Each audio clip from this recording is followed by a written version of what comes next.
Pinulong ni Pangulo Aquino ang mga kinaukulang miyembro ng kanyang gabinete upang alamin ang progreso ng pag-alis ng US Navy ship na sumadsad sa Tubataha Reef. Ayon kay Deputy Presidential Spokesperson Abigail Valte, walang ibinigay na deadline ng Pangulo sa operasyon, ito dahil sa ang panig ng US ang nangunguna sa operasyon. Samantala, pinayuhan ng Malakanyang ang crew ng submarine USS Cheyenne na maging maingat sa pagpasok sa karagatan ng Pilipinas. Ito'y upang hindi na maulit ang pangyayari sa Tubataha. Nakatakdang dumating sa Subic ang naturang submarine sa regular replenishment bago tumuloy sa Indonesia.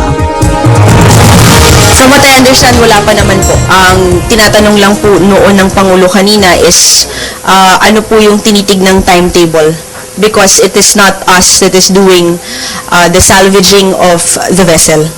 But again, the Philippine side is coordinating with the United States on the progress that they intend to do. Kasi I think in the past few days, nung una po, what you're talking about is physically lifting the vessel. Ngayon po, may pinag-uusapan, parang kinonfirm na po at least from the US side na they will, I'm looking for disassemble the vessel.